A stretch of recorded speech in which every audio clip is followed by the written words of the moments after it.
Why don't we pray?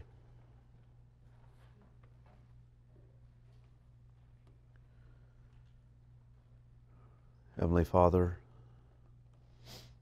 I want to come to you now and ask that you take the words on these pages of ours in this precious book of the Bible, and you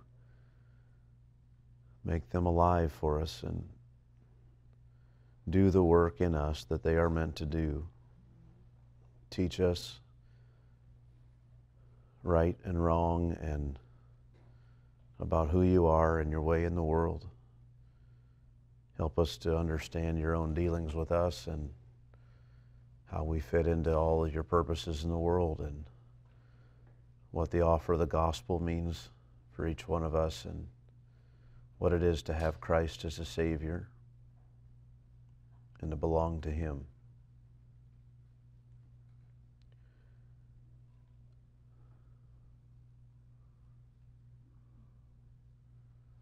Lord, these words do that, for each of those things for us in different ways. As we learn of the story of Jacob and your dealings with him, his dealings with the world.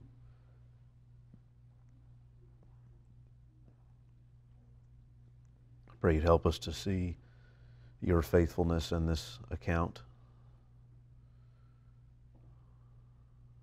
Make us attentive to your word. In Christ's name we pray.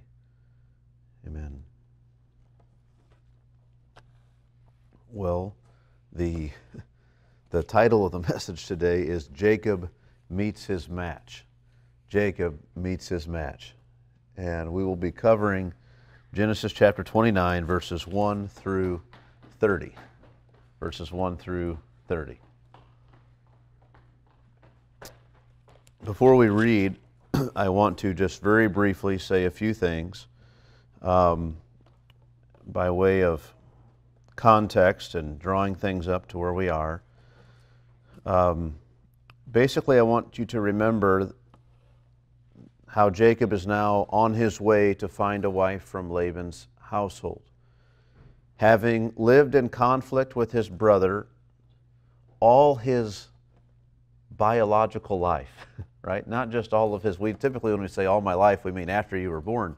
But we don't even mean that with Jacob. All of his from in the womb, they have been wrestling and struggling. He has lived more than every day that he breathed. More days than that, he's been in conflict with his brother, which is amazing. But I know that reality because I can remember Angela and I watching on the ultrasound the twins fight for space and struggle for space inside Angela's womb, and one of them being very frustrated, the other was laying on them and pushing and trying to get space. So I know what that's like, that this is a reality, because I have seen it with my own eyes, thanks to modern technology. So they haven't been fighting from their womb, but they have been stretching for space, trying to find their own way since before they were born.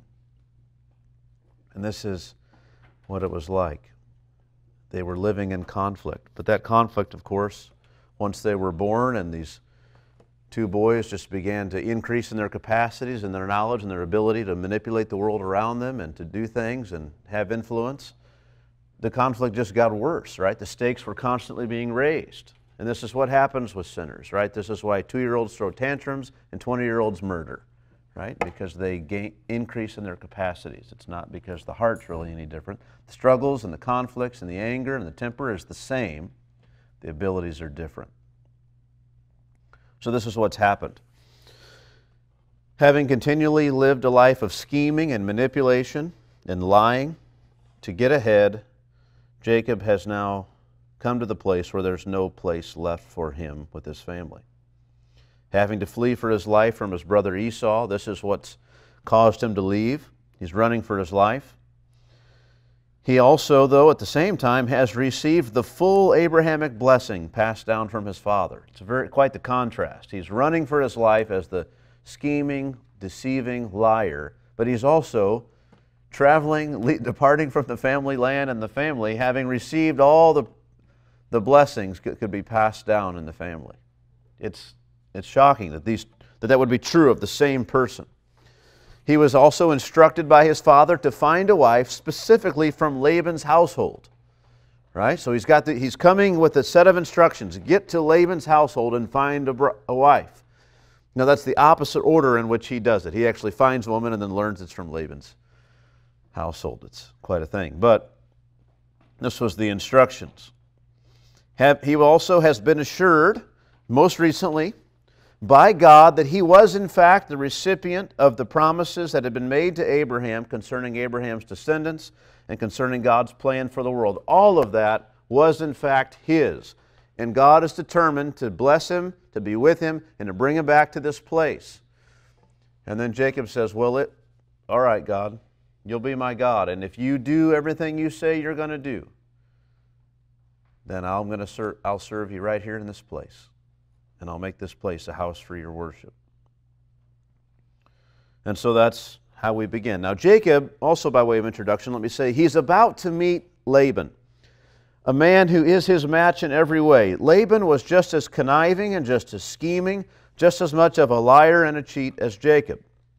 And in their encounters, he would certainly begin with the upper hand. Jacob comes as a traveler with nothing, basically, and Laban has the household and has the woman that he wants and has all these sorts of things. And so Laban has the upper hand. By the end of things, God has made it where Jacob has the upper hand. And Jacob has too. He's done a little bit of scheming himself in all of this. But God was defending him because of the way Laban had been treating him. So Jacob comes really without any ill will or malice or plans and schemes to take advantage. But over time, he kind of does begin to take advantage. And then later we read, and we won't get to that yet, but God himself says, look, I see what Laban's been doing to you, and that's why I've allowed this to succeed and why you've done as well as you have. It's time to go. Now,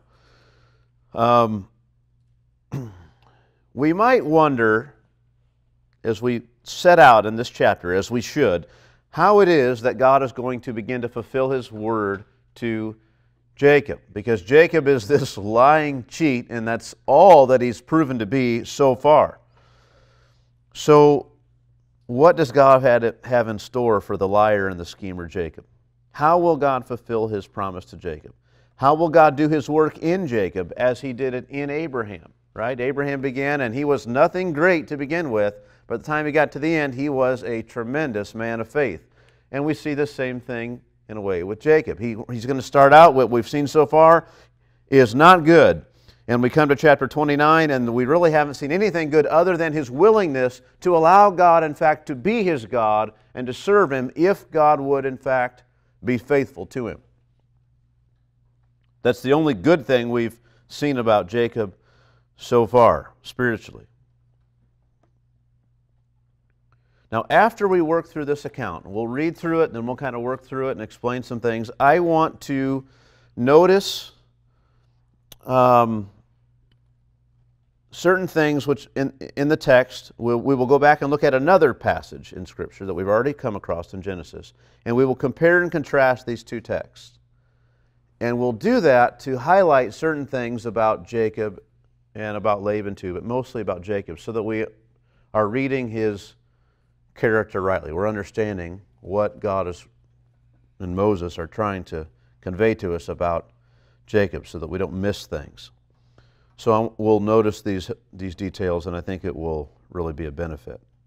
That chapter will be Genesis chapter 24. You remember when Abraham sent his servant here to go find the same place, to go find a woman for Isaac, and that servant went about things in a certain way, and things happened in a certain way on that visit, and that happened in ways that are very different from this encounter, and so in this story, in this event. So we will compare and contrast those things. So let's then begin in Genesis chapter 29 and verse 1. And I'll read all the way through these first 30 verses. Then Jacob went on his journey and came to the land of the people of the east. As he looked, he saw a well in the field, and behold, 3 flocks of sheep lying beside it. For out of that well the flocks were watered. The stone on the well's mouth was large, and when all the flocks were gathered there, the shepherds would roll the stone from the mouth of the well and water the sheep, and put the stone back in its place over the mouth of the well. And Jacob said to them, "My brothers," he doesn't know that they're his brothers, but he calls them that, right? "My brothers, where do you come from?" And they said, "We are from Haran." And he said to them, "Do you know Laban, the son of Nahor?" They said, "We know him." He said to them, "Is it well with him?" And they said, "It is well. And see, Rachel his daughter is coming with the sheep." He said, "Behold, it is still high day. It is not time for the livestock to be gathered together. Water the sheep and go pasture them." But they said, "We cannot until all the flocks are gathered together and the stone is rolled from the mouth of the well. Then we water the sheep." While he was still speaking with them, Rachel came with her father's sheep, for she was a shepherdess. Now as soon as Jacob saw Rachel, the daughter of Laban, his mother's brother, and the sheep of Laban, his mother's brother, Jacob came near and rolled the stone from the well's mouth and watered the flock of Laban, his mother's brother. Then Jacob kissed Rachel and wept aloud. And Jacob told Rachel that he was her father's kinsman and that he was Rebekah's son. And she ran and told her father.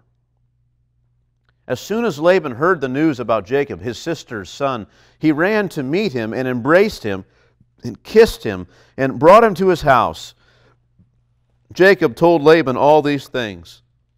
And Laban said to him, "Surely you are my bone and my flesh." And he stayed with him a month. Then Laban said to Jacob, "Because you are my kinsman, should you therefore serve me for nothing? Tell me, what shall your wages be?" Now Laban had 2 daughters. The name of the older was Leah, and the name of the younger was Rachel. Leah's eyes were weak, but Rachel was beautiful in form and appearance. Jacob loved Rachel, and he said, "I will serve you 7 years for your younger daughter, Rachel." And Laban said, "It's better that I give her to you than that I should give her to any other man. Stay with me." So Jacob served 7 years for Rachel, and they seemed to him but a few days because of the love he had for her. And then Jacob said to Laban, "Give me my wife, that I may go in to her, for my time is completed." So Laban gathered together all the people of the place and made a feast. But in the evening he took his daughter Leah and brought her to Jacob, and he went in to her. Laban gave his female servant Zilpah to his daughter Leah to be her servant. And in the morning, behold, it was Leah. And Jacob said to Laban, "What is this you have done to me? Did I not serve with you for Rachel? Why then have you deceived me?" And Laban said, "It is not done so in our country to give the younger before the firstborn. Complete the week of this one, and we will give you the other also in return for serving me another 7 years." So Jacob did so and completed her week. Then Laban gave him his daughter Rachel to be his wife. Laban gave his female servant Bilhah to his daughter Rachel to be her servant. So Jacob went in to Rachel also, and he loved Rachel more than Leah, and served Laban for another 7 years. Okay. Oh, to be done like that, right? That is not good. But it happened, right? It's not just a funny story. It's not amusing, right?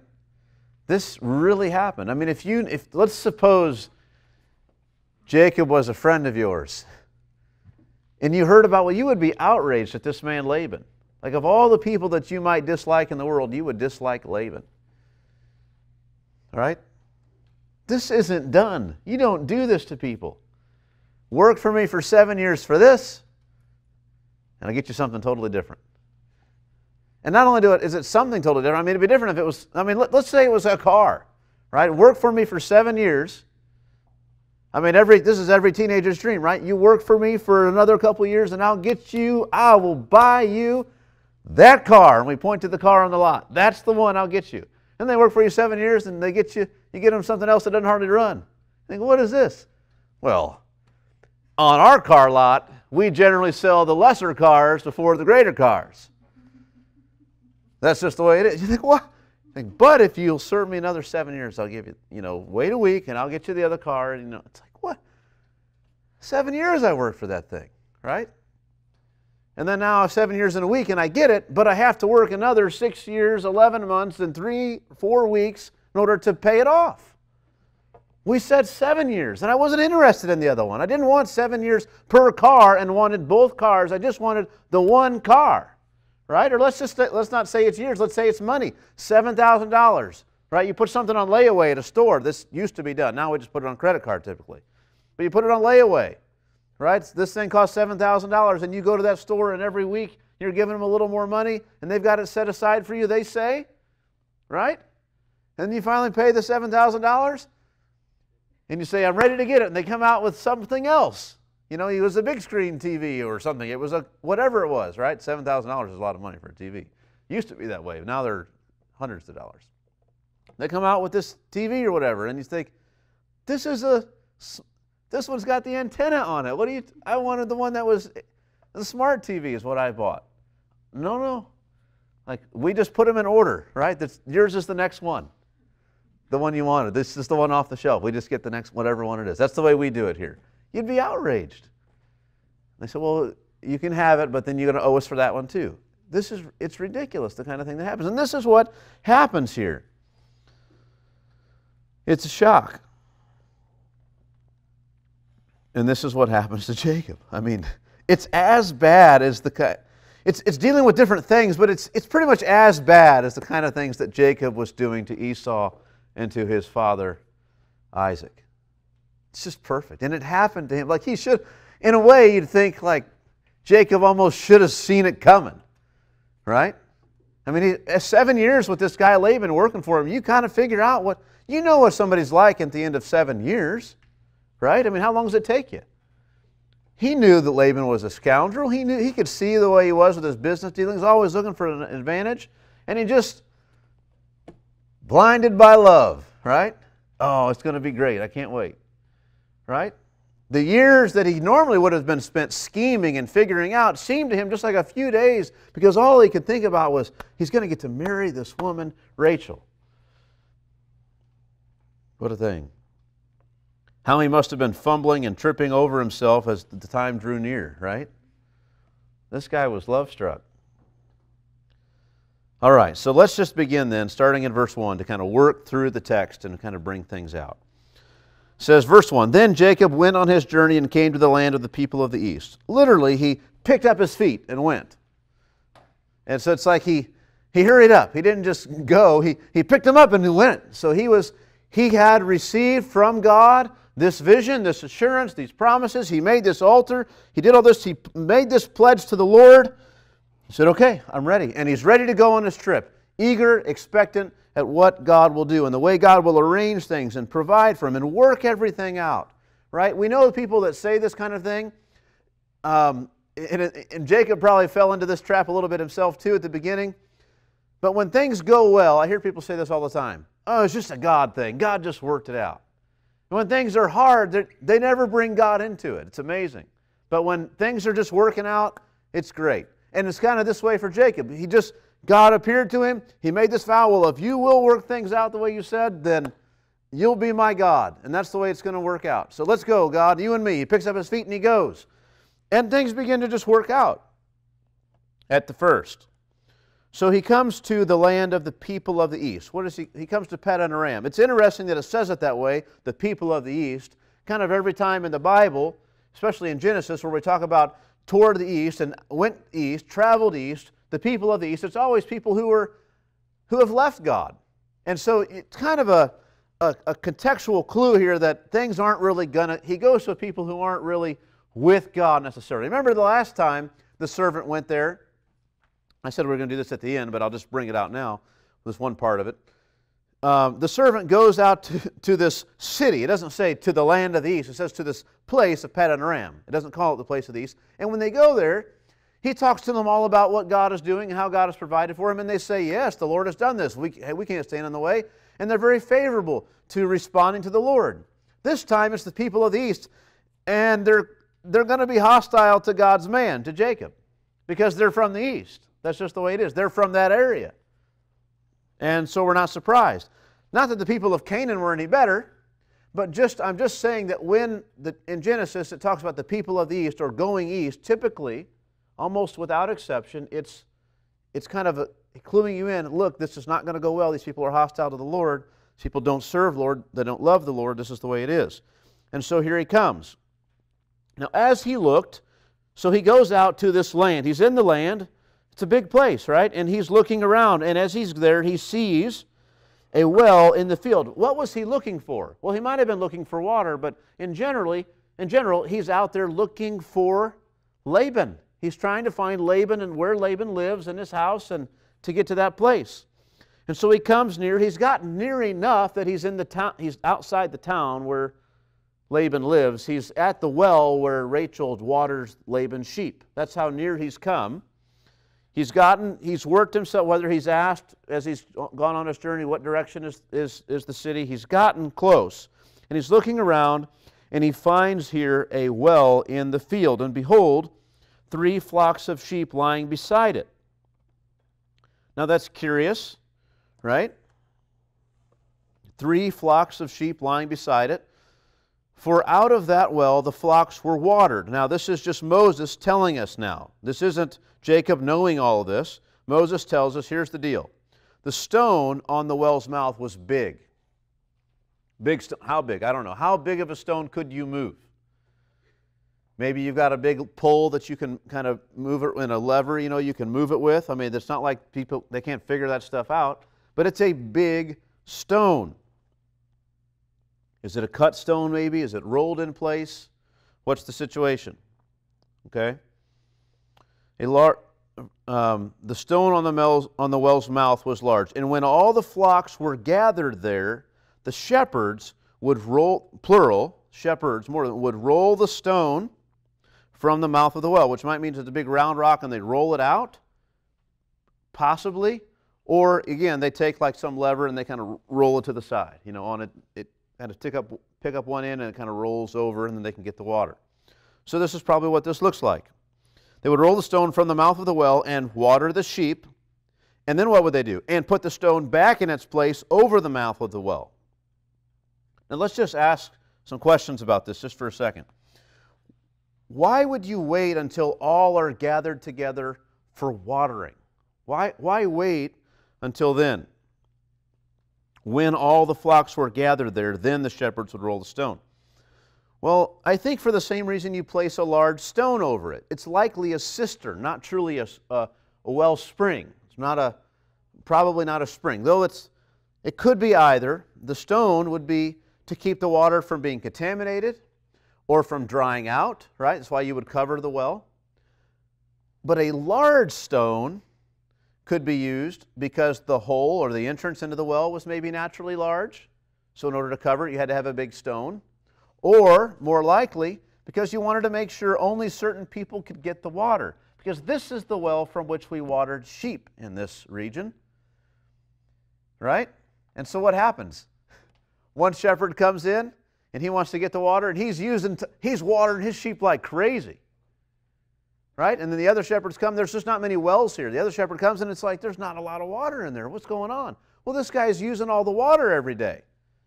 So what do you do to make it fair? We put a big stone on the well that none of us can move by ourselves. And the only way we're going to get water is if we all are here together. We know what time, about noon. And we open it together and we all see how much water everybody's getting, and it's all fair, and then we cover it back up and we leave. And the stone's big enough that nobody's going to be able to get it themselves. Does that make sense? And so this is the situation. And so passersby, it's a good thing the shepherds are there, because Jacob wasn't going to probably get any water out of this place. Probably. More about that in a moment.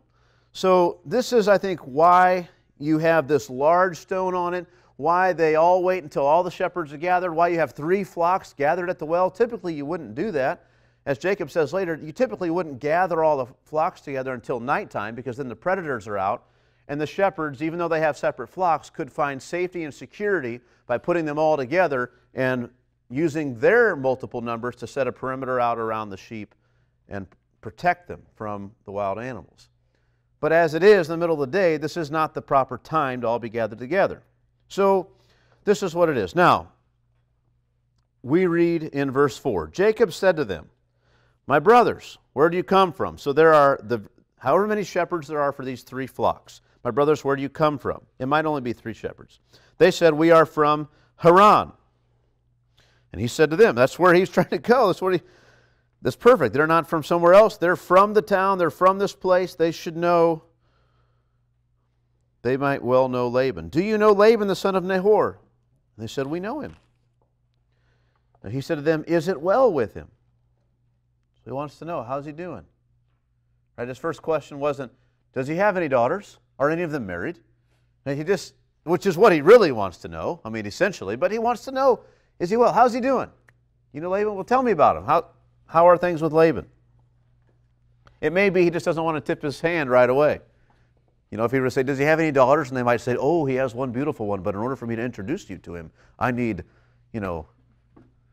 whatever, right? I mean, who knows? If you will help me, water my flock, then I will tell you who she is, right?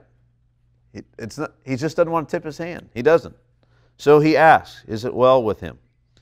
They said, it is well. And look, Rachel, his daughter, is coming with the sheep. I mean, you want to know about him? Look, his daughter's coming right here. She can tell you all about him. So this is what they say. Now, we all know, because we've read on in the story, Rachel is gorgeous. Whatever that means, she's beautiful, right? But the story, notice this, Moses has not told us that at this point of the narrative. So we're not to be thinking Rachel's like, oh, she's pretty. Like, that's not what that's not the response. So she's out there, they just say, look, here she comes. And she's off at a distance because he hasn't really seen her yet. She's off at a distance. And Jacob says, behold, it's still high day. I mean, look, it's middle of the day. It's not time for the livestock to be gathered together. You guys water your sheep now, and then just go pasture them. So it's long enough away that Jacob's thinking, look, by the time this woman and these sheep get here, you guys could have watered your sheep and got on the way. So she's a ways off. I don't know how far they can see, but it's a ways off. A couple miles, right? And so this is what he wants to do. But what do they say?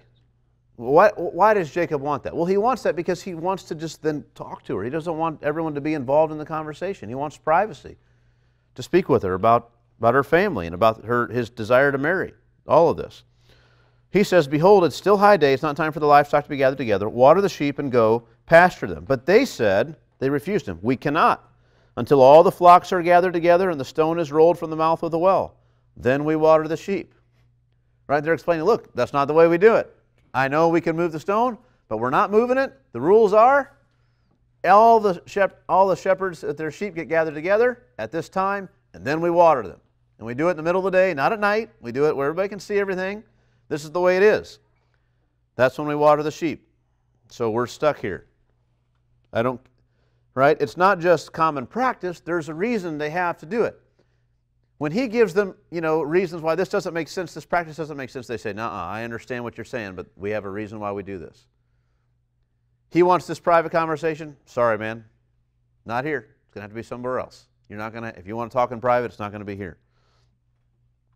Verse 9, while he was still speaking with them, so they're talking, not the same conversation. It's not like they just said that and boom, she's there, right? But while this has happened, they're talking for a while. What happens? Rachel came. She finally arrives with her father's sheep, for she was a shepherdess. Now, Rachel the shepherdess, she's the only woman given this job title in the entire Bible. This is the only shepherdess, not shepherd, shepherdess, in the entire Bible. That does not mean she's the only shepherdess that ever existed for the entire history, chronologically, the time from one year to another year in all the biblical history. That's not what we mean. There probably were many women who had this job. She's the only one mentioned in the Bible to have this job. She was a shepherdess. Now, this is hard work. Let me just for a moment, let's turn to Genesis chapter 31 and read verses 38 through 40 and hear Jacob describe his experience as a shepherd when he was shepherding flocks for Laban. This is what the life of a shepherd was like for him. Verse 38. Genesis 31, 38. These 20 years I have been with you. Your ewes and your female goats have not miscarried, and I have not eaten the rams of your flocks. What was torn by wild beasts I did not bring to you. I bore the loss of it myself. From my hand you required it, whether stolen by day or stolen by night. There I was. Here it is. By day the heat consumed me, and the cold by night, and my sleep fled from my eyes. So what is it like to be a shepherd? Well, to be a shepherd is to be out in the heat of the day, in the cold of the night, right, where you're freezing cold at night, and you're sweating like crazy during the day, hot, trying to find a place to go. Right? You see that happens. All night long, typically, you're in and out of sleep as you're trying to keep watch, right, of the sheep, and make sure that wolves and things don't get at them. Wolves and lions and bears, as David could tell us, right? Try to get in and get your flocks. And you've got to deal with these animals, and they come, and you've got to fight them off, right? And sometimes it's not just at night, sometimes in the daytime, sometimes at night. You've got to also watch for other shepherds, people who might try to take things. It is quite the experience, and this is what his daughter, Rachel, is doing. She is a shepherdess. Now, back to the story. Verse 10, Genesis 29:10. Now as soon as Jacob saw Rachel, the daughter of Laban, his mother's brother, and the sheep of Laban, his mother's brother, Jacob came near and rolled the stone from the well's mouth and watered the flock of Laban, his mother's brother. So here she comes, and he realized this is her.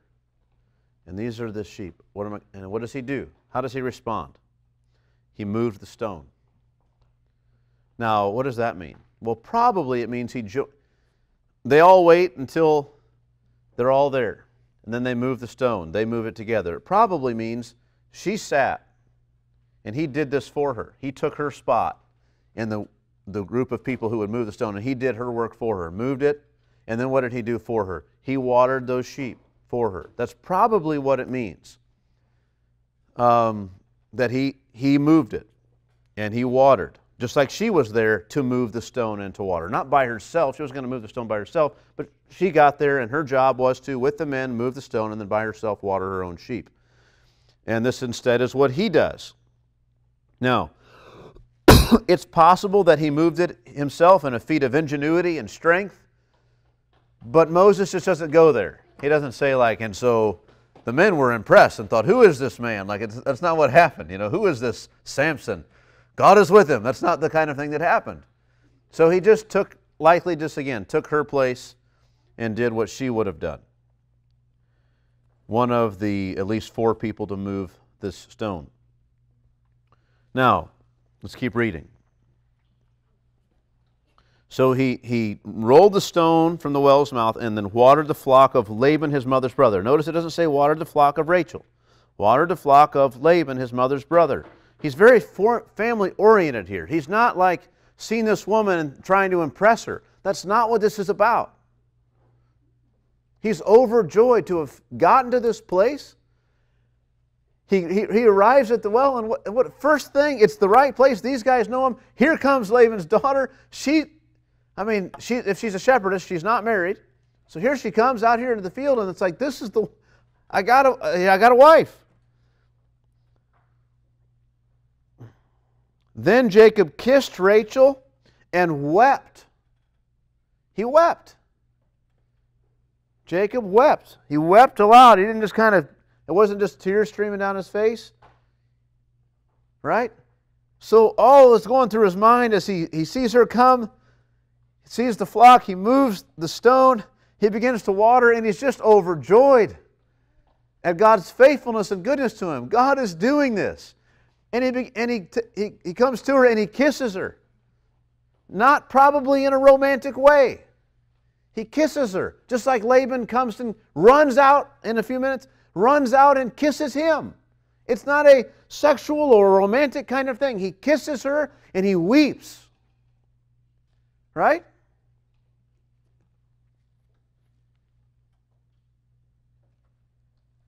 Then Jacob kissed Rachel and wept aloud. And Jacob told Rachel. So she's like, she's just like, what are you doing? Who are you? And he told her that he was her father's kinsman and that he was Rebekah's son. She would have heard about Rebekah. She probably didn't remember Rebekah. That was a long, long time ago. If she'd remembered Rebekah, then she's older than he is, and he's old. He's a 77, so I don't think she's an 80-year-old shepherdess, right? That just wouldn't happen. So she's young, but she would have heard about, Laban had this, heard the stories about the servant who came from Abraham and Sarah, and came back and got where Rebekah took off with him. And the way this was, and Laban would have told this story as they recounted their family history. It would have been quite the thing. So he tells her that he's Rebekah's son. And she ran and tells her father, Rebekah's son has come. And he watered my sheep, and he's here. And what does Laban do? As soon as Laban heard the news about Jacob, his sister's son, he ran to meet him and embraced him and kissed him and brought him to his house. And then Jacob told Laban all these things. Now, that's kind of ambiguous. All these things. What do you think he means, all these things? His whole life story? Did he tell him why he really left? I mean, probably told him one of the reasons, to get a wife. But do you think he told him the other reason? My brother's out to kill me? Probably not. I mean, you usually don't tell people all the negative things about you when you meet them. All these things probably has to do on this recent journey.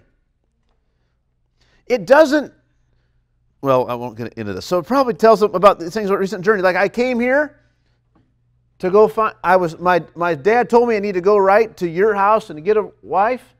He told me specifically, and I came to the town, and immediately your daughter came. I didn't know who she was. The other shepherds told me, so naturally I did what I would want to do for my family. You came to greet me. This is wonderful. What a reception. This is great. Tells them these things. That's probably what we mean by these things. And the joy that he has in all of this. And Laban said to him, surely you are my bone and my flesh. Surely you are. Or he related to him how he was in fact, the son of his sister.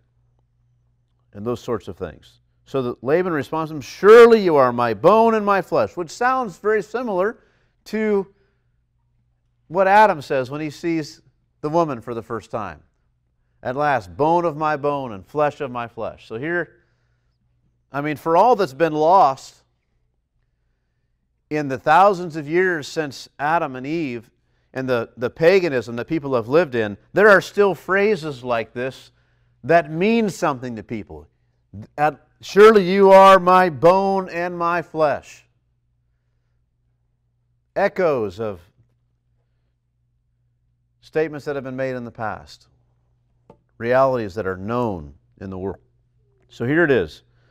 And he stayed with him a month. Now, I don't know, I mean, this is maybe common practice, I guess, but have any of you ever had a house guest for a month? We haven't. I mean, most of the time, I mean, after a few days, it's kind of time, time to go on your way.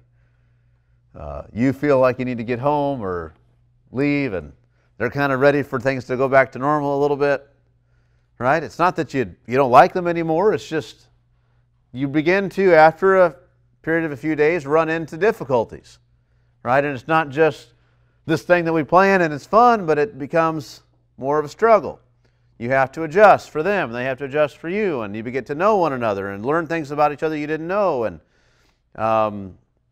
having a guest and entertaining the guest becomes inconvenient with your regular schedule and those kinds of things. And in our culture, we typically don't want to impose or do anything like that, and we just you come for a specific length of stay, and then you're gone.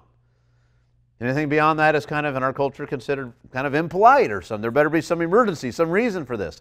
But he comes and he stays with him for a month. This would have been different than that. This would have been like, you've got an extra room or an extra tent or an extra whatever in the place, and a relative comes. And you think, great, you can stay there and join us for our meals, and you can do what you need, and there's work to be done if you want to do that, and just stay here, be with us.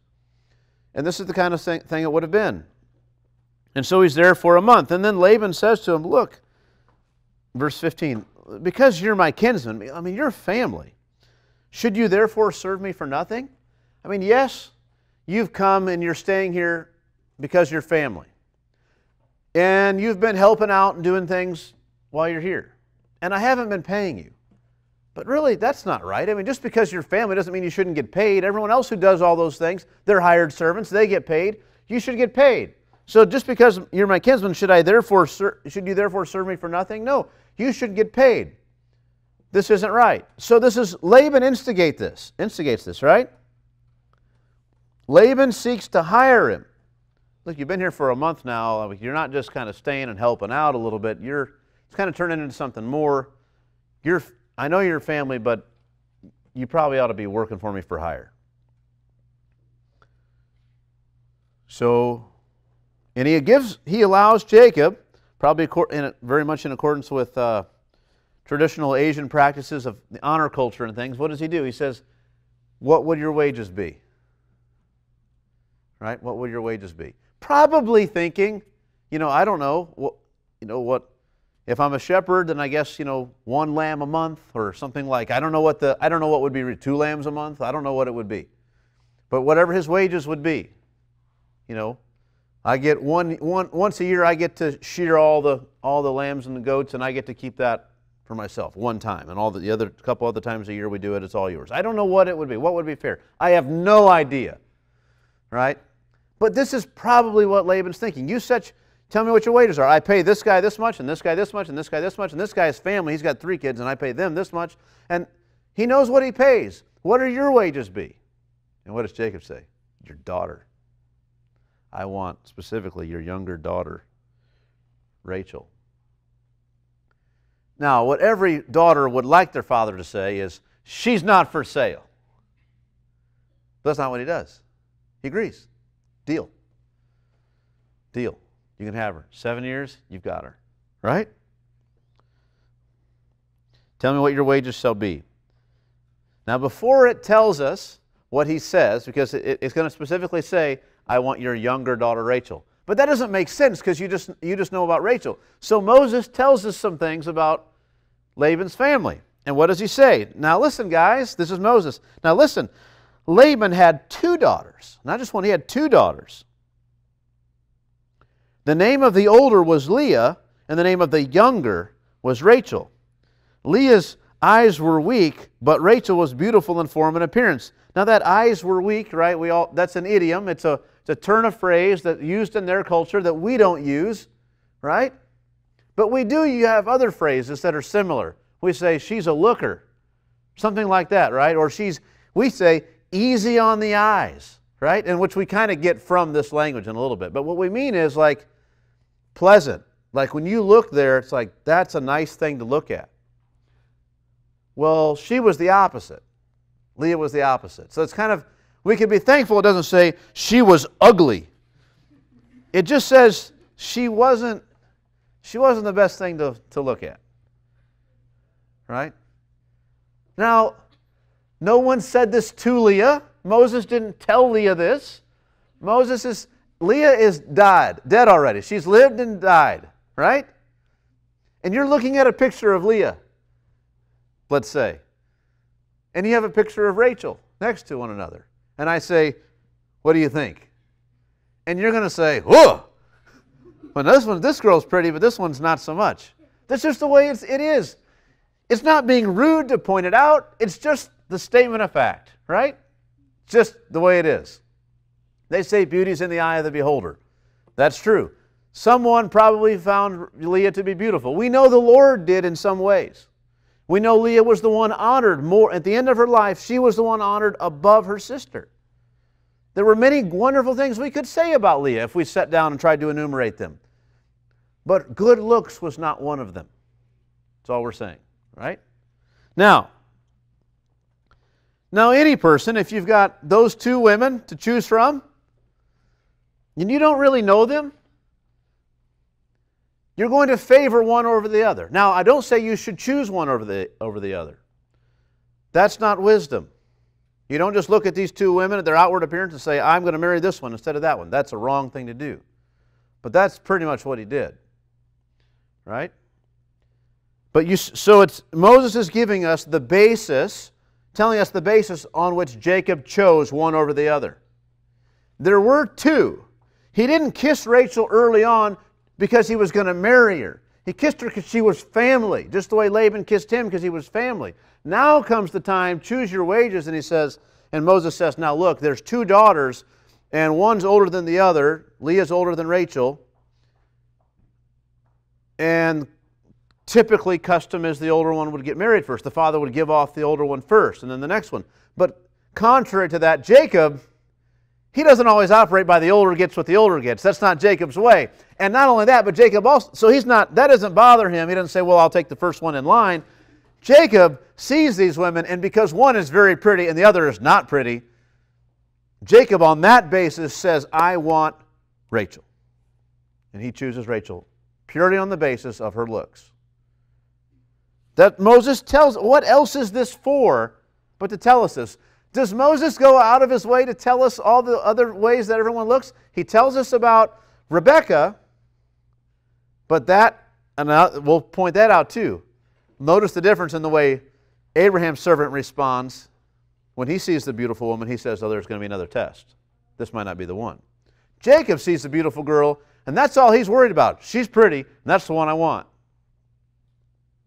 Doesn't matter what custom is, what typically is done, to run roughshod over that.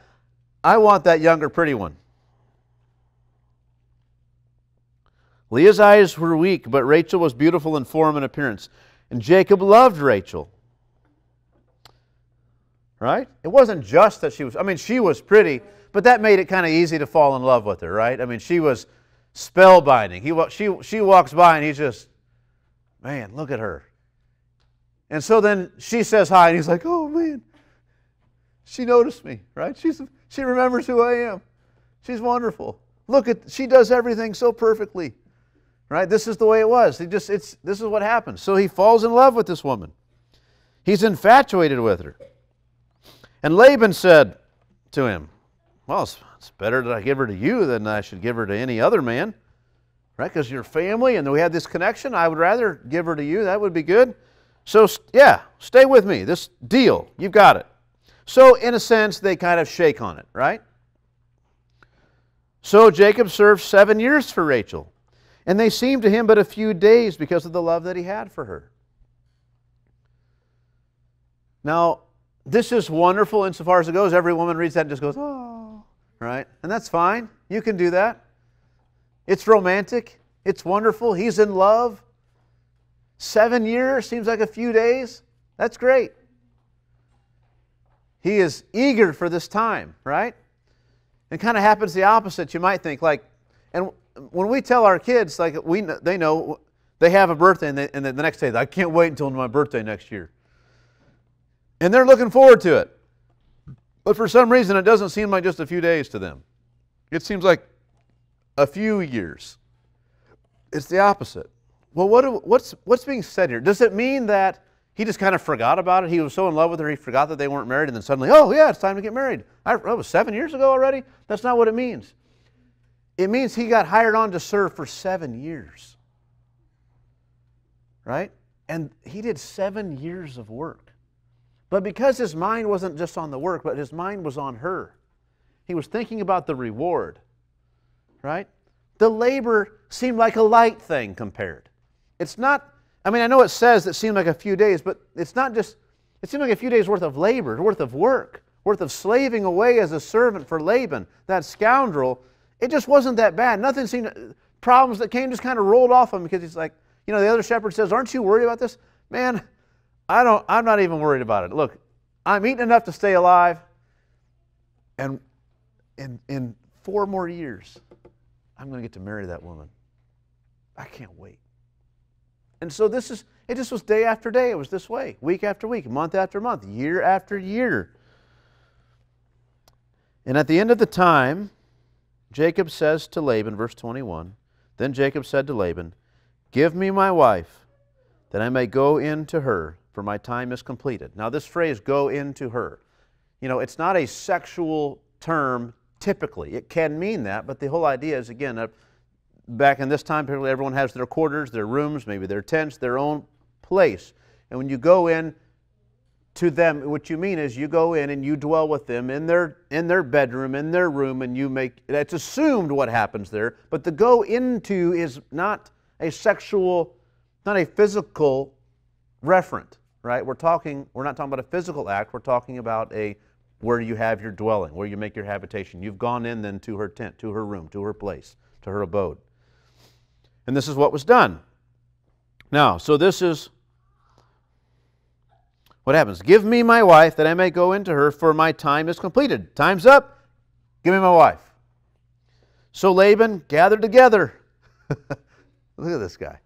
He makes a big display. Gathered together all the people of the place and made a feast, like any father would do in this age, right? Make a big feast. Gather them all together. Bring everyone together. We're going to have a feast, right? How many days does this go on? Some cultures, these marriage feasts go on for a week, sometimes just a day. So Laban gathered together all the people of the place and made a feast. But in the evening, he took his daughter Leah and brought her to Jacob, and he went into her instead. So they have here's the honeymoon suite we've set up over here, right? And we give you the bride, and you go in, and you sleep there. Now, we all see this when we think, how do you marry the wrong one? Oops, how does that happen? Well, we think that because we have our own cultures and traditions surrounding the act of the wedding, the initiation of a marriage, right? We go, and a woman, if she has the veil on at all, it's very thin and you can see everything, and she takes her pictures with the veil on half the time and then later off, right? I mean, you can't get the wrong one, right? Maybe identical twins, possibly, but it's just not going to happen. You can't possibly get the wrong one, right? You're with her all day long. Well, typically, you remember whenever Rebecca met Isaac, what did she do? She put on a veil over, covered her face, which wasn't a thin, sheer veil. It was the kind of veil that either was dark enough she could kind of just see out, or it was slotted where she can see, but it's a veil to cover her. And it's not just covering her head, it kind of covers her. And so, it's a veil. This is I'm getting ready to meet my husband. So it's very light. This is one generation removed. This is what she instinctively did.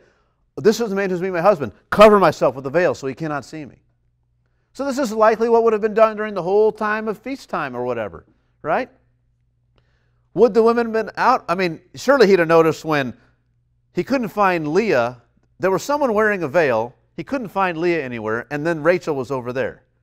He'd think, well, this can't be. So I don't know what their customs are. Maybe his daughters weren't even out during the feast time or whatever. I don't know. But it gets to be evening time, and then whatever their traditions are, it's time now. Right? Here's Jacob into the tent, the honeymoon suite, whatever we call it, right? It's the place set up for this purpose. And then here comes Laban. Knock, knock. My daughter for you. And it's dimly lit, or it's not lit at all, right? And here's the situation. And in reality, Jacob has probably had a little too much wine, probably, right? All these factors come together, and look, we all look at this and think, how could you possibly get it wrong?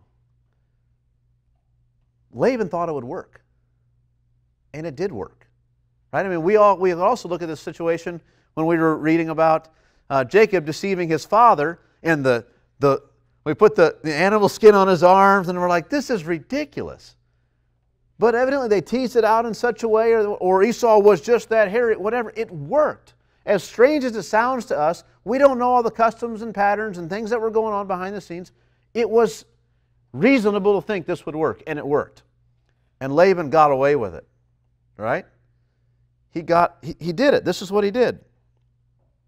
Now we can imagine Leah and who knows what's going on with Leah? Does Leah was the whole bit about Rachel, about Jacob serving for Rachel, was that just a private agreement and nobody even knew it? Very possible. Maybe Laban just said, tell the family, well, he's going to work. He's going to stick around and work for us. So what's he going to get paid? He wants to marry one of my daughters. And he would, that's true.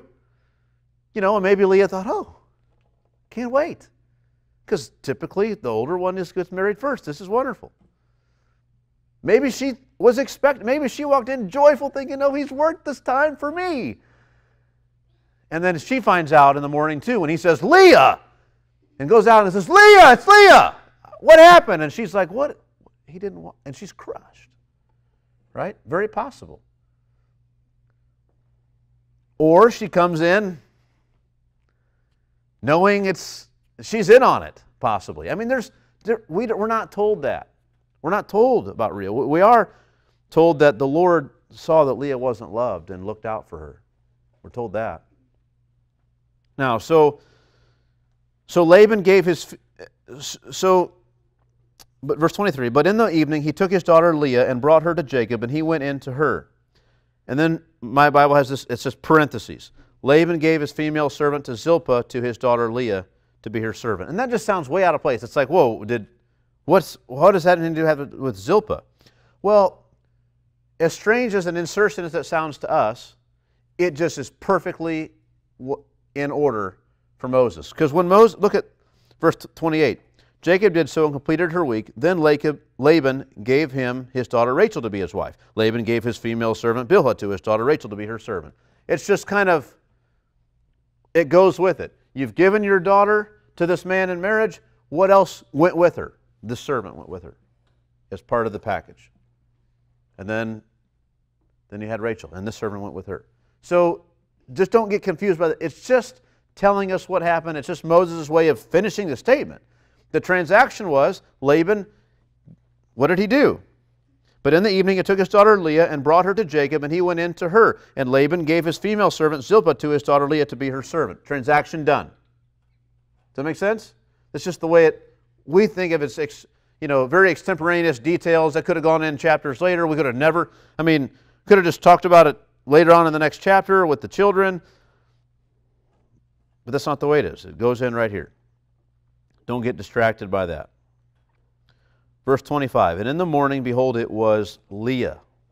And Jacob said to Laban, what is this you have done to me? Did I not serve with you for Rachel? I mean, it's been 7 years ago, but I'm pretty sure I was very specific. Why then have you deceived me? And Laban said, oh, the sting of this. Laban said, it is not done so in our country to give the younger before the firstborn. When I read that, I think, had he told Laban some of what would have gone on and how he got the birthright, maybe? That his father had given him the birthright given him the birthright, but he didn't have it, but he given him the blessing also instead of his older brother. And maybe Laban just thought, that's not right. Why would he? That is wrong. You don't do that. And then here Jacob comes, I'll serve the younger. And maybe Laban just says, the heck you will. I don't know. Look, I don't know what's going on over there, but this is not how we do it over here. And just kind of almost as an amusement to himself, just wait, 7 years comes by. And this guy, who's the younger, who thinks he can get what the older has, and who wants my younger instead of my older, he's going to get the older. That's what's going to happen. That's exactly what happens. He says, it's not done so here. It's in the way we do it. It's quite a thing. I mean, Moses went out of his way earlier to say, now he had 2 daughters. the older was Leah, the younger was Rachel, but that didn't matter to Jacob. Jacob saw one was pretty and one wasn't, so he just wanted the pretty one, and that's all that mattered to him. And then Laban says, well, that's not how we do it here.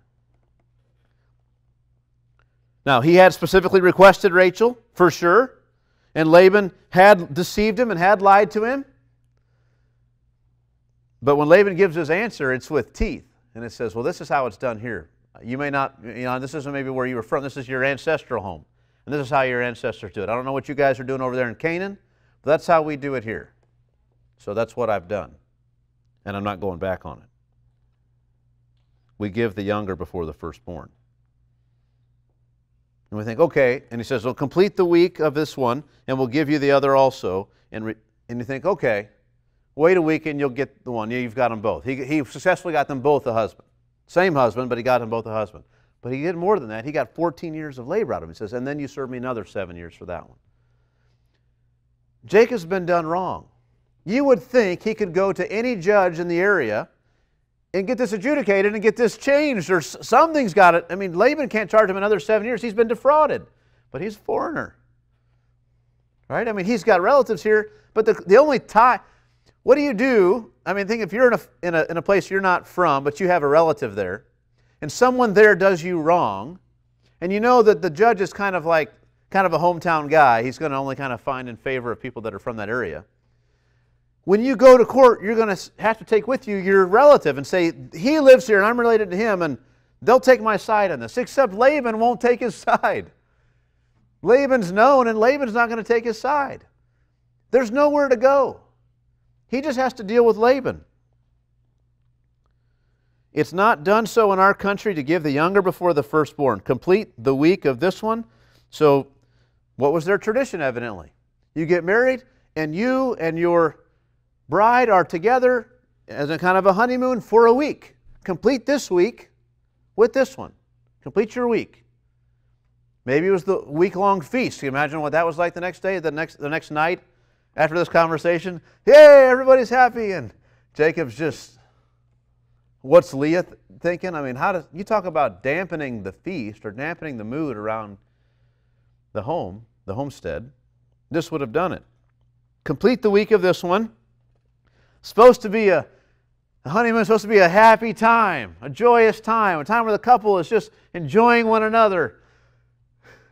And Jacob doesn't even want to be married to this woman.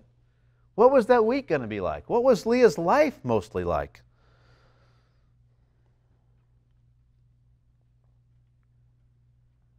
Remember in verse 32, we're not going that far today, but in verse 32, Leah conceived and bore a son, and she called his name Reuben, for she said, because the Lord has looked upon my affliction, for now my husband will love me. Right? Maybe now that I've given him a son, maybe.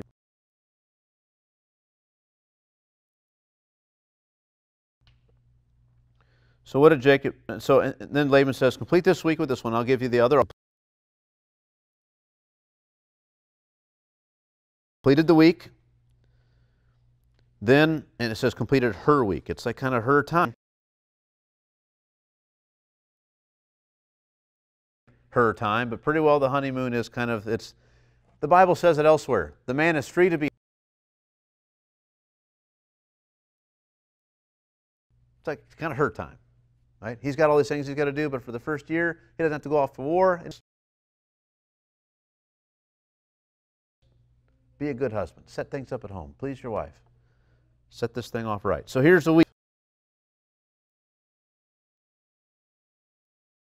So the very next week, 7 days later, 8 days later, whatever it may have been, the next week, Laban will be her servant. So Jacob went in to Rachel also, and he loved Rachel.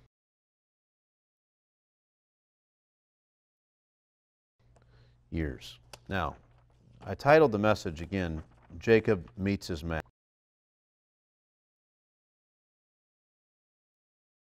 But I want us to, again, to compare and contrast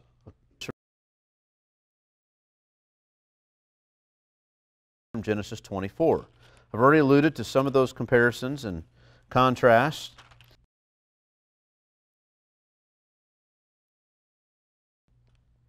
Genesis 24. Abraham was an old man, and he moved to Padan Aram, to Haran, and find a wife from, right? And that was what he had to do. He had to swear by the God of heaven and earth. Verse 3, 24:3, that I may put your hand under my thigh, that I may make you swear by the Lord, the God of heaven and the God of earth, that you will not take a wife for my son from the daughters of the Canaanites among whom I dwell, but will go to my country and to my kindred and take a wife for my son Isaac. The servant said to him, well, perhaps the woman may not be willing to follow me to this land. Must I then take your son back to the land from which you came? Abraham said to him, see to it that you do not take my son back there. The Lord, the God of heaven, who took me from my father's house and from the land of my kindred, and who spoke to me and swore to me, to your offspring I will give this land, he will send his angel before you, and you shall take a wife from my son from there. But if the woman is not willing to follow you, then you will be free from this oath of mine, only you must not take my son back there. So the servant, he swears the oath. Then the servant, what does he do? He takes 10 of his master's camels, he departs, he's got all kinds of choice gifts, all these things, he goes on his journey. Verse 12, very important. And he said, O Lord, God of my master Abraham, please grant me success today and show steadfast love to my master Abraham. Behold, I am standing by the spring of water, and the daughters of the men of the city are coming out to draw water. Let the young woman to whom I shall say, please let down your jar that I may drink, and who shall say, drink, and I will water your camels. Let her be the one whom you have appointed for your servant Isaac. By this I shall know that you have shown steadfast love to my master. Right? So we read that. He's got this test, right? It's the most unlikely of tests. Like if there's a woman who would do this, then you know it's the right one, because you're not going to find this kind of a woman. She doesn't exist. She's going to, we talked about this before, this is a massive amount of work that she's going to have to volunteer for. It doesn't happen. And she did it. But when it tells us about Rebekah, think of this. We're comparing and contrasting these two incidents. When it tells us about Rebekah, the first thing it tells us is she was very attractive in appearance. She was beautiful. The servant did not say, you're the one. He put her through the test, because that's what was important to him. Right? He put her through the test. Both men find a beautiful woman. In Genesis 29, it does not tell us about Rachel first that she was beautiful. It tells us she was a relative. And he kisses her, and then Laban comes and kisses him, and it's just this relative thing. But when it comes time to set his wages, Moses says, now look, the only differences between Rachel and Leah is Leah was older, and typically, right, she would be married first, but actually she wasn't very pretty. And Rachel was younger, but she was beautiful. And so, therefore, because of that, when Jacob made his choice, he said, I want that pretty one. There was no test, there was no character, examination, there was nothing. There was no prayers to God. It was just nothing. The servant was not moved immediately by Rebekah's beauty, but has another test of character in mind already. The servant did what he did with prayerfulness. Jacob didn't utter in a single prayer in this entire chapter. In fact, the Lord is not even mentioned here. Think of this. He never even mentions the Lord. We've got 7 years of labor. We've got choosing a wife. We've got meeting family. We've got staying there for a month, determining your wages. 2 weddings, and not one mention of the Lord. That servant, every time he speaks, the Lord, the Lord, the Lord, the Lord, the Lord. It's incredible.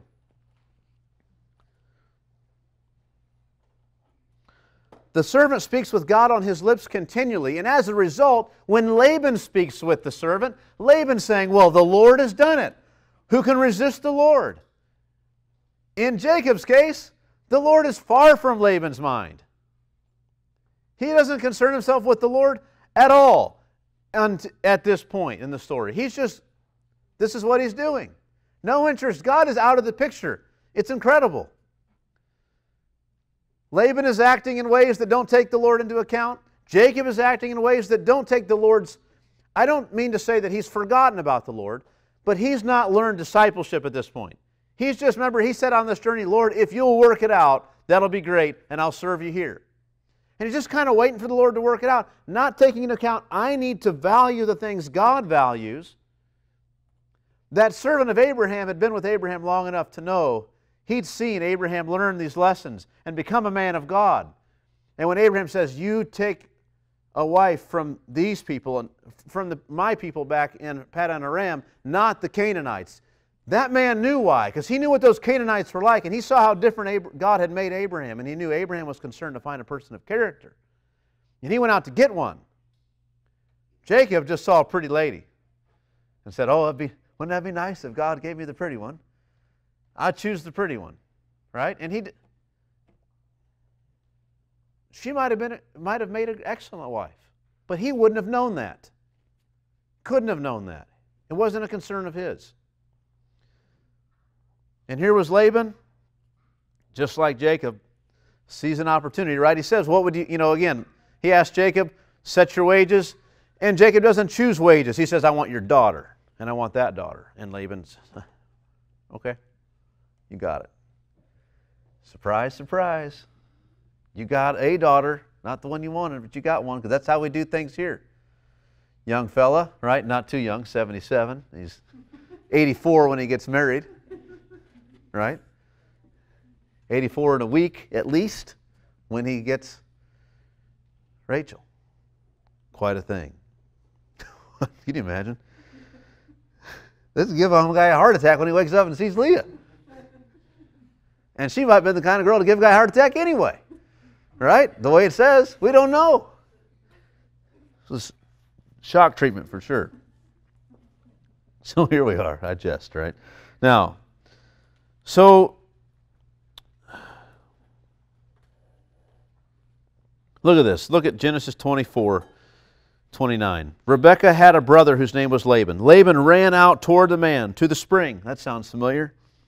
As soon as he saw the ring and the bracelets on his sister's arms and heard the words of Rebekah his sister, thus the man spoke to me, he went to the man, and behold, he was standing by the camels at the spring. He said, come in, O blessed of the Lord. This is Laban, the same guy we're reading about now. He says, come in, O blessed of the Lord. Right? Why do you stand outside? For I have prepared the house and a place for the camels. So the man came to the house and unharnessed the camels and gave straw and fodder to the camels, and there was water to wash his feet and the feet of the men who were with him. Then food was set before him, but he said, okay, I've waited long enough. You've made all these arrangements. I can't wait anymore. I will not eat until I've said what I have to say. And Laban says, speak on. Tell me. So he said, I am Abraham's servant. The Lord has greatly blessed my master and he has become great and has given him flocks and herds and silver and gold, male servants and female servants, camels and donkeys. And Sarah, my master's wife, bore a son to my master when she was old, and to him he has given all that he has. My master has made me swear, saying, you shall not take a wife for my son from the daughters of the Canaanites, in whose land I dwell, but you shall go to my father's house and to my clan and take a wife for my son. And I said to my master, perhaps the woman will not follow me. But he said to me, the Lord, before whom I have walked, will send his angel with you and prosper your way. You shall take a wife for my son from my clan and from my father's house. Then you will be free from my oath. When you come to my clan, if they will not give her to you, you will be free from my oath. I came today to the spring and said, O Lord, and he tells them about his prayer. Verse 44, and who will say to me, drink, and I will draw you for your camels also. Let her be the woman whom the Lord has appointed for my master's son. Before I had finished speaking in my heart, behold, Rebekah came out, and he goes and says all this. Then he goes on down, verse 48. Then I bowed my head and worshipped the Lord, and blessed the Lord, the God of my master Abraham, who had led me by the right way to take the daughter of my master's kinsman for his son. Now then, if you were going to show steadfast love and faithfulness to my master, tell me. So he just goes through all of this, and it's constantly about the Lord and his prayer and the way the Lord has provided and who the Lord is and what the Lord has done and the kindness of the Lord and the goodness of the Lord. And Laban responds, says, well, we can't stand in the Lord's way. This God of Abraham and the Canaan has done it. We won't stand in his way. None of that is on Jacob's mouth. Jacob doesn't come and says, he doesn't tell Rachel when he kisses her and he weeps there, he doesn't say, the Lord has led me by the way and faithfully. The Lord promised he would bring me here, and look what the Lord has done. He's brought me right to the place and to you. And I cannot help but think, but the Lord is in this. And this may, go call your family, that I may tell them what the Lord has done. None of that. He's here. He doesn't mention anything. He's just kind of waiting for God, hoping God just works out. He's happy if He does. He's not really there to honor the Lord. It's not even in his mind yet. That will come in his life, but it's not there now. Who's to say whether the Lord would have worked things out differently for him? Somehow maybe Laban would have got Leah in there anyway. We don't know. All I'm saying is Jacob himself wasn't out to honor the Lord. He wasn't really concerned with obeying the Lord. His priorities weren't shared by the Lord. He just wanted a pretty wife. And he got one. He got a lot of other things too. But he got that. That's what he wanted. He got it. But the Lord didn't just give that to him. The Lord gave with him a house full of problems in the way that he got it. What a thing. So that's as far as we're going to get, verse 30 today. So I just have some things to say by way of application. Just things to point out. First of all is to be careful as a Christian, as one who is in the care of God, as one who has received from God promises that He himself will look out for you and take care of you and counsel you with His eye upon you and provide you the things you need.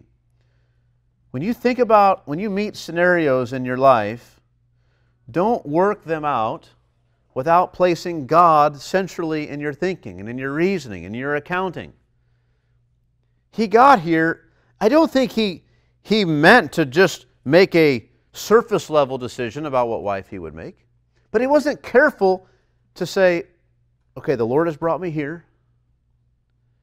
I'm supposed to serve and honor the Lord with my life. He set this calling upon me.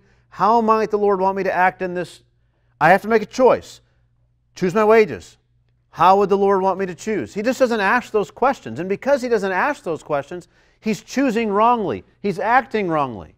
His minds are all on the wrong things. Right? Does that make sense? He's just not taking the Lord into account. He's not setting out intentionally to honor the Lord or to say, why does the Lord have me here? What might be the purpose in this? What commands has the Lord given that I ought to follow? None of those things are in his mind. He's not accounting for that. He's just considering the scenarios in his life and how to best come out on top.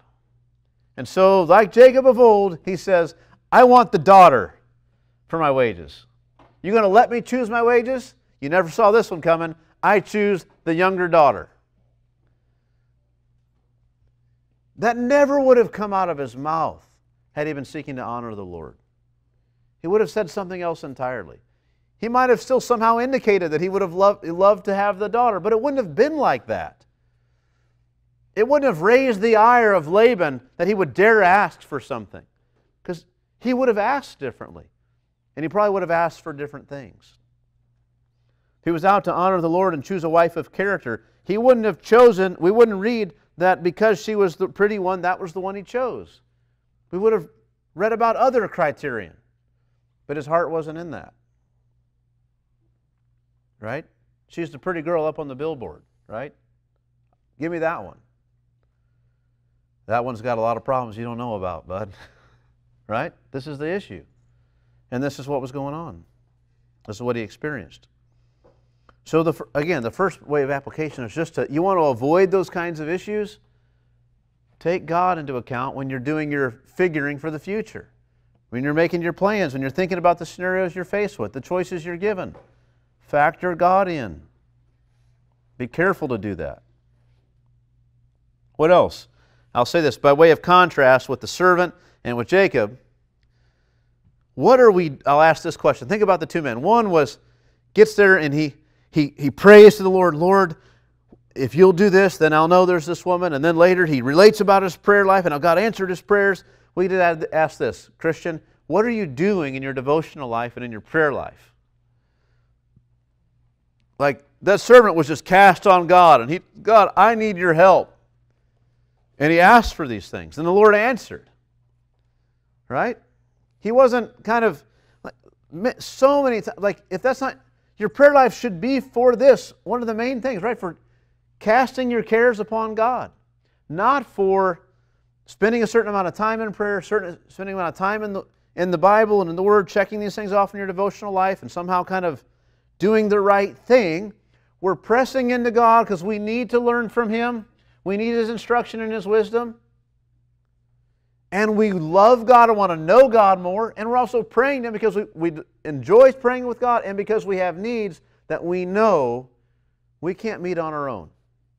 Like Jacob sat there and designed a wage that should have worked out perfectly to get him what he wanted.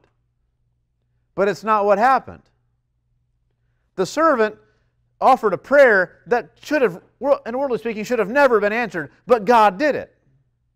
And there's this great contrast. One person is going through their life kind of leaning on themselves, looking to themselves, hoping to get God's blessing. I hope that doesn't sound familiar, right? You just kind of make your plans, work it all out, reason it out, you got your decision tree, you know exactly what, this is the best thing, I've decided, that's what I'm going to do. I hope God blesses it. Versus the other is just casting themselves on God and looking to the Lord. I don't mean there's no place for decision trees. I don't mean that. There's places for all that kind of thing. There's a way to do our reasoning dependent on God, and there's a way to do our reasoning just kind of hoping God blesses what we think is the best choice that we've decided to make. And you see those two scenarios played out in these two events. One other thing, maybe kind of two parts to this one, and this will end with this. Just to remember here, God set His love on Jacob and won't let him go. God, just in the end of the last chapter, God promised Jacob that this is what He would do.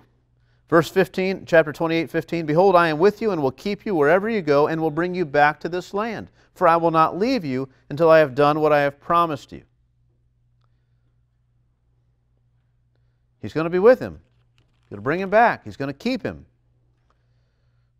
God set His love on Jacob. And we look at Jacob and we think, he's not deserving of any of it, and he wasn't. But this is what God did. Jacob, so Jacob goes out there, and God immediately allows this thing to happen for Jacob to get put in this kind of a situation. You think about, he's basically got, he's got 2 wives, and then there's 2 servants who are also mothers of his children. You've got 12 kids with 4 different women, all in the same house. Some are servant status, some are wife status. We're hiring him out for stud between the wives. It's ridiculous. Some are loved, some are not. Some servants seem to be more loved than some of the wives. It's unbelievable. What a disaster. Remember when Abraham and Sarah had to live with Hagar for all that time? And we just could see in the change that happened from one chapter to a couple chapters later, how much change had happened in their lives, how much different people they were as a result of the friction of that. Don't think that Jacob didn't experience that same sort of thing. This guy who went around, who just fled bad relationships, is now in a house where there's nowhere to run. There are 4 women, each of whom are presenting problems to you. And there are 12 children, each of whom are presenting problems to you. Life is complicated and hard and difficult. Never a day goes by where there's not some argument, some fire to put out. This is the way it was. But he learned in this time. God set His love on Jacob. He won't let him go. He's determined, I'm going to bring you back here. I'm going to fulfill all that I promised. You're going to be a certain kind of man. I'm going to be your God. You're going to be my servant. It's going to happen. Even if it has to happen in this way. There's no way that Jacob knew when he woke up and found Leah. There's no way he just woke up and said, what does the Lord have for me in this? I'm sure there's valuable lessons in following the Lord that I'm going to learn from this day forward. Now that's what happened, but that's not what he felt like. This was a severe trial. He was wronged. He was lied to. He was deceived. This was evil. Laban meant it for evil. But God meant it for good. God used it for good in his life. It was a trial for the rest of his life. I mean, the result, you got 12 sons, and they don't get along either, right? They barely get along better than Jacob and Esau got along. What a thing.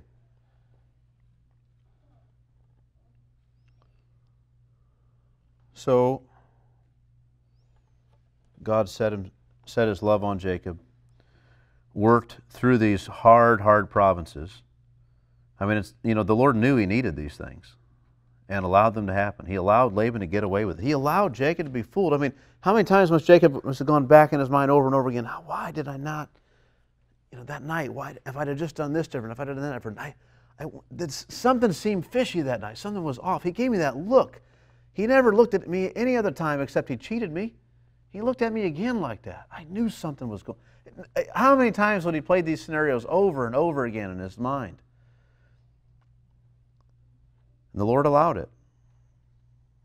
God used His providence. It's quite a thing to say, isn't it? When we say providence, we kind of mean everything that happens in history. But we talk about it, His providence. God used His providence.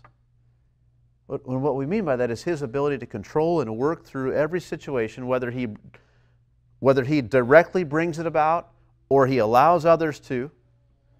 He's in control in such a way that He is, in some sense, kind of orchestrates everything. Right? God, He says, causes all things to work together for good. He causes them. So He orchestrates this. Jacob marries Leah, and God causes that to be a positive thing in his life ultimately. Didn't have to be, but it was. And that's a powerful statement. When I talk about God setting His love on Jacob and then working through His providence to change Jacob, He's not bringing things into Jacob just to harm Jacob. Because He loves Jacob, He means to bless Jacob, to do good to Jacob, to remake Jacob into something that is lovely and good and wonderful and blameless. And the only way to do that is just like a sculptor takes this marble block and he begins to chip it away hard with a hammer and a chisel. And there's no way that marble block thinks, oh, I'm so loved. Right? Like, how come you're hammering on me? These other blocks were just left to stay in their place. I'm getting nailed here, literally, all the time. Hit constantly with one thing after another. And these things shear off a whole part of my life. But the time it's done, it's beautiful. It's lovely. It's without blemish, right? And this is the way God works providence that way. He comes in, and you're like, not that chisel, bang, and it hurts. But He's working, right? This is meant to produce something wonderful in your life. I mean, He says, what, not Leah? And God says, yep, here she is, right? Well, let me have Rachel. Okay, but it's another 7 years. What do you mean 7 years? Yep. And then this one you didn't like, tink, tink, tink, tink, tink, tink, tink. And then the next day, tink, tink, tink, tink. And it's just, you're constantly being shaped.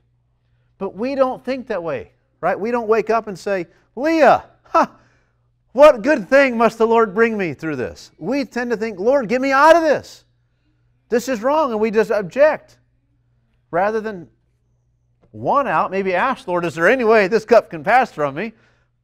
Nevertheless, not my will, but yours. What, right? Eventually, Jacob got to the place where he could see God's hand in this. It happens after a number of years. You begin to see, and we do the same thing, right? We don't know where the Lord takes us places, and many times we don't know why, and then years later we look back, and Scott was just mentioning in his testimonies a couple weeks back. Like, he looks back and says, look at all the things the Lord has done for me in this place and that place, and how I didn't know what was going on at this time, but now I look back and this was one of the best things that ever happened to me in my life. This is the way providence works. But we can, if we're trusting the Lord that He loves us, then Paul can say God is working all these things together for good. Like somehow being lied to and deceived about Leah is going to be a good thing for me. Right? So when I go to work, and my boss, just like what happened with Laban here, changes my wages or changes the work condition and says, well, now for that pay, you got to do this, this, and this. You got to do your job differently now because I just said, or because whatever. What do you do? Do you object? No, that's not right. Or do you just say, Lord, this is what you want me to do? Okay. Doesn't make sense to me. We'll see. In 20 years, maybe I'll know. But this is the way it's going to be. Right? So I just look at this and I just say, let's just, in terms of application, be very careful on our part to account for God when we're looking at the scenarios out in front of us and the choices we make. Then at the same time, let's be very careful in terms of how those things that come upon us, whether good or bad, to be careful to judge those things in terms of our knowledge that we are in the hands of our God who loves us dearly, who's caring for us, who's bringing everything into our life to shape us, to help us, to mold us.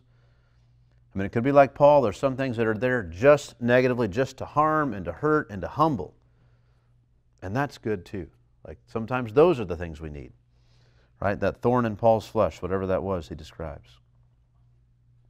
So then the only other thing to say, just again reviewing in terms of application, is just to ask to be careful what we're doing in our devotional time and in our prayer time. Not to be, and I mentioned this for all of us, but particularly even for the kids, right? The older kids, as you guys are going through, reading through the Bible as part of the study that you're doing, don't just, what are the chapters today? And you just run through the chapter. We want to find God on these pages, right? We want to, our time in the Word, that's what we pray for. Like, Lord, help us. Make this real to me. I want to learn about what's here, but I also want to learn from you. Learn about you. Learn about myself on these pages. And our prayerfulness should be full of life and reality, right? Just like that servant's was. Jacob's prayers were absent.